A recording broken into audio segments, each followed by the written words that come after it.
coming out here after 30 years. Yeah, I ain't got nothing, but I'm gonna have something because I'm rich in personality, you know, and I'm rich in love. My family love me, and that's really all that counts. Hey man, shout out to everybody out there on Team Banky Pound, man. I appreciate the love. I appreciate the support. 33, we out here. 33 years of prison stories. We pushing P. We pushing positive energy all the way down the line. Coming into 2025. Let's go. Let's get it, man. Let's run it up. We on the road to 200K. We can't get there without y'all. And I say we because it's a we thing. It's not a me thing, it's a we thing. So we got to do it, man. Make sure you like, comment, share, and subscribe. Make sure you spread the word. Make sure you share these videos so we can go into 2025, you know, on the move, on the uprise, putting this message out there, getting it to the people who need to hear it. I appreciate each and every one of y'all. I'm going to be doing my part. I'm going to do interviews. I'm going to be on more platforms. I'm going to try to push this thing to the max. I ask y'all to join with me in this movement, and let's get it out there, man. Let's go. Let's get it. 2025. Salute DC. Stand up. We already know what the business is. Oh, I was listening to the Morning Mud this morning. We had a lot of questions in there about, you know, people being in prison and being nice and being generous and helping people out if they got it, if they got the money, this, that, and the third. And I was trying to explain that, you know, it's sad, but it's true. But it ain't no place for humbleness and meekness and kindness in prison. It's not the environment for that. Only thing that's going to happen if you display those type of qualities in prison is you're going to get taken advantage of. You understand? And sad but true, even the humble have to rumble in prison. Because it's going to come a time somebody going to present something to you, some type of larceny, some type of skullduggery, some type of tomfoolery, where you're going to have to respond. If you do not respond correctly, it will continue. It will snowball. It will get bigger and bigger and bigger to the point where they may want something from you that's beyond monetary. You know, they may want something from you that's you're not willing to give up. So you have to stop it at the beginning, you know. And over the years, in my incarceration in 12,000 plus days, I've seen a many humble dudes that been put in awkward situations because they humble, but they're faced with situations that's challenging their manhood, challenging their character, challenging their whole disposition. So that's just the nature of the environment that we're in. You know, we can go straight to Coffee Keith. You know, Coffee Keith is one of the most humblest dudes that you would want to meet. Do he do some tomfoolery? Of course he do. As far as like borrowing and not being able to, you know, pay all of what he owed, stepping out there, you know, getting himself in messed up situations. Yeah, he do that. You know, because I think that's just a little lack of, you know what I'm saying, what he got going on upstairs. But far as him meaning any harm to anybody, he don't. You know, far as him pulling up on somebody with some craziness or being, he don't do none of that. He a humble dude. All he really wanted some coffee. He a little bitty dude, you know, 5'5", 120 something pounds. He may not be a buck 30, you know. But at the same time, when I met him, he was being pressed by his cellie. His cellie was pushing something at him, and Keith ain't nobody that you want to push nothing at because he not that type of dude. But his cellie was on him with a lot of foolishness. Don't touch my mail. And the people pass the mail out on mail call, you ain't in your cell, they'll put the mail in your cell. Keith cellie was getting on him about don't accept my mail. Keith will get the mail if he ain't in the cell and put the mail on his bed. You touch my mail? You touch my mail? Don't put your, hey, make, man, the police boy, the mail to the cell. Don't put your hand on, you tell them to wait till I come back. You know, all of that is bullying. All of that is testing. Keith said, all right, well, I ain't got to touch it. All right, man, my bad, my bad. Yeah, I don't let that happen no more. Woo, woo, woo. So the cellie, the mailman started bringing the mail, and Keith said, well, you ain't got no mail for me, just put it in the door. He'll let him put it in the door. But the problem with that, if the door open and the mail in the door, it'll close the mail up, bend the mail all up and everything. So he coming there with, man, you let my mail get crunched up. It's just a no-win situation. See what I'm saying? Only because he knew Keith was humble. Only because he knew Keith wasn't about drama. So Keith had been in that cell 12, 13 years. Same cell, 12, 13 years. Till they put an old fool up in there. So he started pressing Keith because he saw he was humble, which makes him a sucker. Because he wouldn't have did it to a real joker or a joker that's gonna give him some pushback. But these are the type of things that happen. When you're humble, you still gotta rumble. Keith, you either gonna have to rumble or get gone. And Keith chose to get gone. He left a cell that he was in 12, 13 years to go to the hole because his seller was threatening to do something to him and he wasn't looking for that type of drama. So after he came out the hole was how he ended up getting moved upstairs in the cell with me. He had been downstairs in the honor part, which is the part for dudes that don't get no charges and doing everything in the penitentiary they're supposed to do. He was down there for 12, 13 years until they put somebody in there that wanted to bully him. And instead of fighting, he chose to leave. And for that, the administration punished him. They gave him a charge. First charge he had in his entire bit. He had already been down over 20 years. But the humbleness in him is a magnet to the bullies because they feel like you soft. When you ain't necessarily got to be soft, you just can be on that. That's just your demeanor. That's the type of dude you are. You ain't with the drama. And he wanted advantage to take that. So that's how Keith ended up in the cell with me. And, as you go back and watch the stories and videos, you'll see that, I dealt with it for him, which also is me being out of bounds, out of pocket, and it could have went left. But I knew all of this when I made the move. But at the same time, the dude ain't had the same energy with me that he had with Keith. He ain't had that same type of energy because he knew what the business was. So, like I say, even if you humble in prison, drama is gonna come your way. It's just a matter of how you gonna deal with it. I've known dudes over the years, man, bother nobody. I've known Christians, Muslims, just quiet dudes, just church, and everybody. Is somebody gonna come to you with some game? Somebody gonna come to you with some cons. Somebody gonna come to you with some stuff that ain't got nothing to do with you. They really just testing you, and you may have to rumble because some of them dudes will put their hands on you. I seen a dude, I knew this dude, he was so humble, he don't bother nobody. He mind his own business. He worked in the kitchen. He come back every day. He take a shower. He go to his cell. He fix his food. He stay in the cell with his celly. He watch TV. His celly was a low-key dude too. And, he don't bother nobody. There's nobody in the pod can say that he ever opposed them or he don't even talk. So you can't say he's spreading rumors. None of that. He don't get high. He don't use drugs. He don't borrow from the stove box. He take care of himself. Straight humble. I seen him at the microwave one day in the old big Bama up there. They always want to act like he tough. They arguing about who next in the microwave. Dude was next, the humble guy, but he don't say nothing. He wait two other people go in front of him. He's still trying to bully his way in the line. So when it come his turn, he going to the microwave. He want to, show off because he know it's him. Oh no, man, I done waited already. I done waited long enough, man. You ain't going. He was like, I ain't tripping over the microwave, man. You can go, but it's supposed to be my turn. What you mean it's supposed to be your turn? You just seen I was behind Joe Blow or blah blah. And then he said, man, I ain't this cool. And he smacked the man food out of his hand. I'm tired of y'all playing with me in here, man. I'm telling you, y'all gonna stop playing with this microwave, man. But you doing it to a dude that don't bother nobody. You know what I'm saying? He don't even bother nobody. You could have did it to the other two dudes that you was arguing with about going in the microwave first. But like I say, even when you humble, you may have to rumble. So he was like, boom, this man food, he done fixed the meal and everything. He done been working and then you done knock the man food all out of his hand. And dudes like, they do stuff like that, they make me mad. They make other dudes that I know that know they wouldn't do that to them, they make them mad. But you can't say nothing because it ain't your business. But you looking at it and then you got a disdain for this joker. Even more so than if you had one anyway.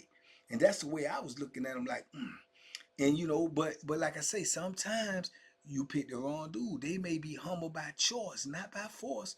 Not because they forced to be humble, just because they choose to be humble. So dude was like, man, what's all that about? He said, what you mean what is all about? Y'all gonna stop playing with me with this microwave. He was like, man, yeah, all right, okay, you got it, man. All right, man, go ahead, get on. Go ahead, man. Go. Like, all right, all right. He left. You know, ain't even go try to clean his food up, pick his food up or nothing. He just left, you know. And he waited 2, 3 days, man, at the most 3, maybe 4. And he going to work and doing his same routine. Woo, woo, woo. Even that night, he goes in and lock in. You know, he waited 2, 3, 4 days. And I guess it festered in on him. And I guess he realized and acknowledged where he at. And even though he humble, even though he don't cause no trouble, he don't cause no drama, I guess he figured in his mind that this is one of these incidents that I got to address, and he couldn't live with it. He couldn't, you know what I'm saying? And he came and he was out there, and them dudes went out for rec. And when they came in from rec, he was sitting right on the phone. You got 2 phones that sit right beside the door. They're on this side. These ones is the closest to when you come in the entryway. You right by the door. The door open. You literally, if you on the first phone, you literally 1 foot away from the door when people coming in. The other phones is on the other side, but you got the microwave to separate that, so it's a couple of feet away. He on that first phone. And them dudes is coming in for rec. So the door open and they coming in. Dudes tired, dudes sweaty, dudes coming in, dudes trying to get in the line for a shower. Everybody holler who next on the phone, who in the microwave, everybody trying to get their position as they coming in the door. And he's sitting there on the phone just as cool, just as calm as a cucumber. Cool as a cucumber, you understand? Sitting right there. And as soon as dude came in, he just dropped the phone and came right up behind him and hit him with that Bethlehem in his back 3, 4 times. And he hollered and screamed like the coward that he was. Ah! And run and turn around. And dude just standing there holding that joint. And he in position like, what's up? What's up? You know, but he not talking. But his position is, I'm imagining him saying it like, what's up? What's up? And he just holding the joint. He was like, man, what's up? What you do that for? He don't say nothing. Just as humble in his attack as he was in his demeanor. He don't say nothing. He just holding it in case you charge him. He gonna give you some more. And he gonna give you some more. And he hollering, and then he looking around like he trying to get something. But he ain't trying to get nothing. Because I told you that Bethlehem will quill the most vicious of animals, man. And he done felt it now. It's in him. He leaking. He got these holes in him. And when you got them holes in you, your first order of business is not revenge, but to get you some help. Because you acknowledge where you at. You in prison. The medical gonna come slow. Your help gonna come slower. You understand? So you gotta get yourself, if you thinking about survival, because you don't know what that done did to you. You don't know what's going on the inside of your body. Right now, your adrenaline is flowing. So you may feel, but if you're a thinking person, you know you need some help. Because he can look at the junk that was in his hand. It won't no little pea shooter. It won't no pencil. It was that thing. You know, and he's shocked. And dude still ain't saying that. He's just standing there holding it and clutching and waiting and looking, you know, in case dude got somebody with him. He acting like he want to do something, but he don't. He don't. He really don't. So he just ended up just peeling off, run to his cell. Dude still standing out there. He cuffed the joint. He go over, stand on the wall, put his little foot up on the wall. He just standing on the wall like this. And everybody in the park, including me, I'm going to keep it 100. We like in shock because we didn't see that coming from him. I didn't. Because I felt like when he slapped his food out of his hand, he should have did something right then and there. So I knew him always to be humble and quiet. So I'm thinking like, yeah, he took that. And then I'm looking at the other joker like, you a sucker. You did that to him, man. That man don't bother nobody. So I'm thinking that he done took it on the chin. But he fooled everybody. You know what I'm saying? Because he was ready. And he stood on post and he was ready. Dude came back out the cell. You know what I'm saying? You could see he got a towel wrapped around his shoulder like this, tied up, and go to the booth and tell the lady whatever he told her in the booth. But whatever he told her, she told everybody to lock down and told him to go out in the salad port. He go out in the salad port and they close the door and you know, they lock us up and the medical people come get him. And then they come in there trying to figure out what's going on. He didn't tell. But he almost was kind of like dry snitching when he went out the door because he just looked at dude and knowing that the person in the booth is looking at everything, he just looked at dude because dude's still on the wall, posted and ready. He just looked at dude and said, I got you. I got you. You know what I'm saying? But he ain't want no more part of something because he done already took the fight out of him. You know what I'm saying? But dude picked him because he humble. But he just picked the wrong one. He picked the wrong one. Dude went on when we come up off of the little lockdown and they do their little investigation. Dude went on back and forth to work, back and forth to work, just like he normally do. He won't bother nobody. He ain't run his mouth. He ain't brag. He ain't talk to nobody about it. He did not change his routine. He was still humble, but he sent an emphatic message that everybody humble is not soft, man. And that might have, reverberated around the whole institution, you know, and he never got locked up for it. And I ain't never seen nobody mess with him no more. Not the time that I was there anyway. Which in the beginning, dudes ain't had no business messing with him anyway because he literally bothers nobody. But I say all that to say you gonna be in those positions. You know what I'm saying? Where you gotta fight. Muslims. I know a little Muslim. His name was Basim. He's small, man. I mean, like really small.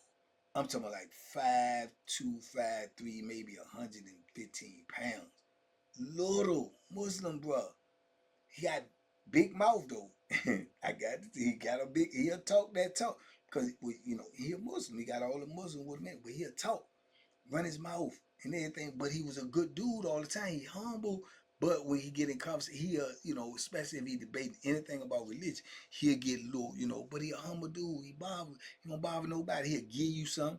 You need something to eat, he'll feed you because he was a Muslim. He generous like that. But all generosity, like I say, is looked at kind of in prison because you don't be giving nobody nothing because they feel like they can take something from it.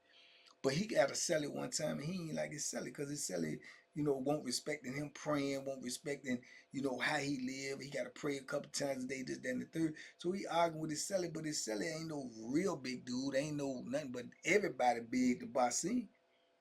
And Basim done got loud with him in there, man, and his seller done did him dirty, beat him up, black his eye, everything, bust his lip, all that. So when he come out after count, he humble. He don't really want to say nothing. You know what I'm saying? But you could see that he bust up. And people heard during count, the little scuffle, woo, woo, woo.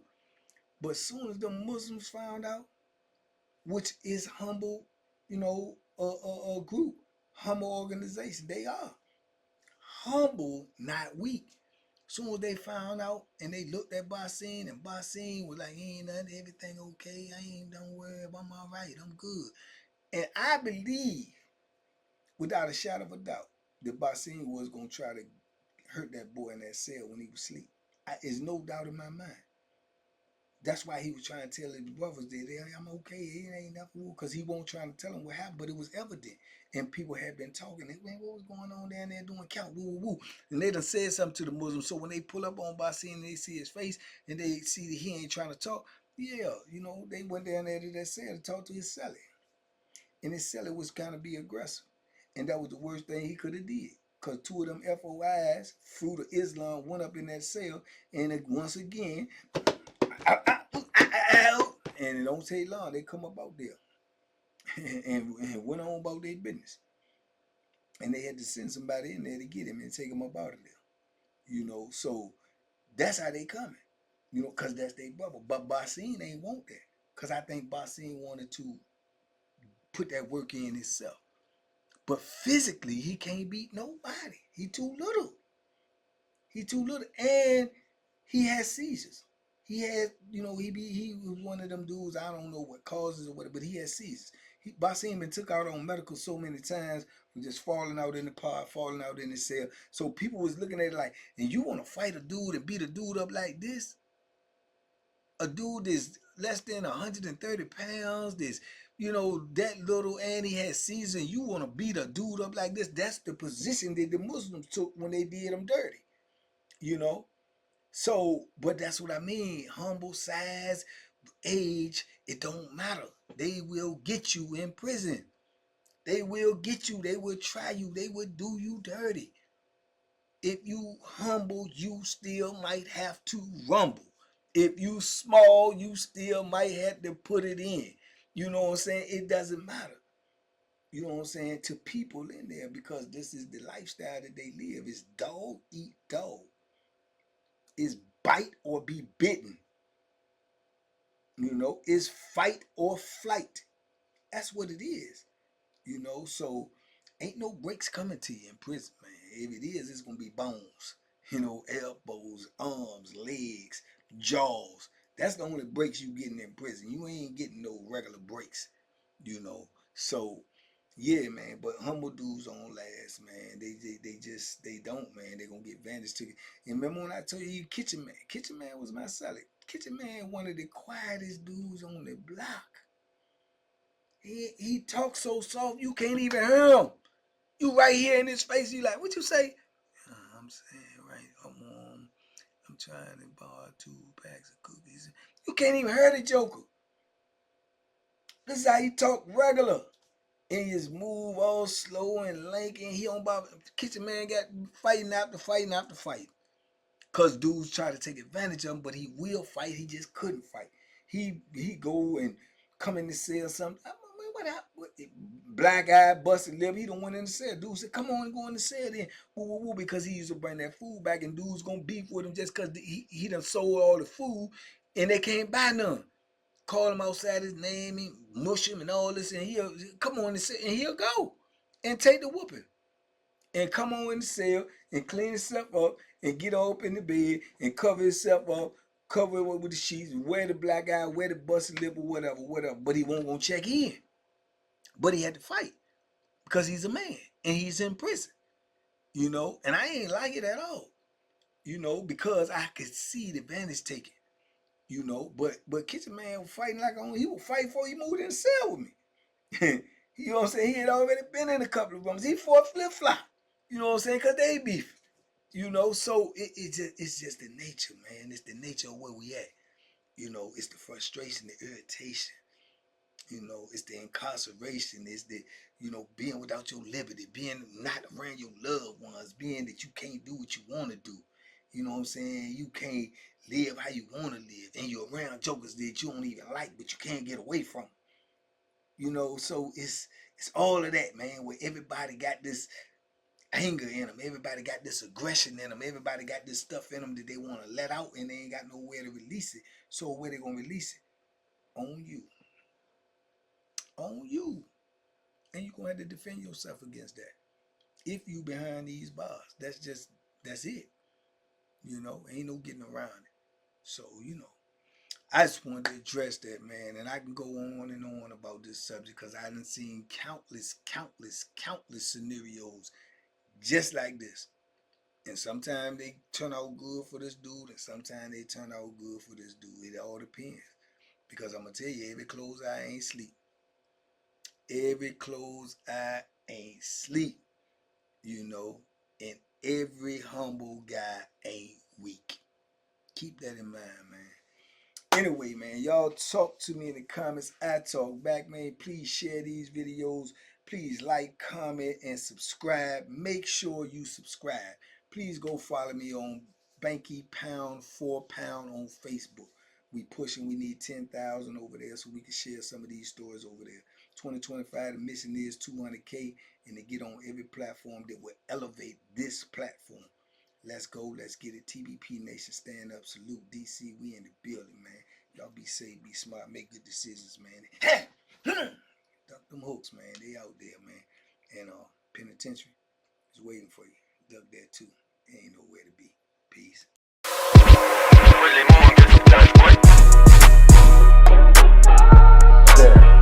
The Banky special. Yeah. Pure deliciousness. Pure deliciousness, man. My name is Banky, man. Everybody calls me Banky. That's the name that I got from my grandmother when I was young. I'm coming out here after 30 years. Yeah, I ain't got nothing, but I'm gonna have something because I'm rich in personality, you know, and I'm rich in love. My family love me, and that's really all that counts.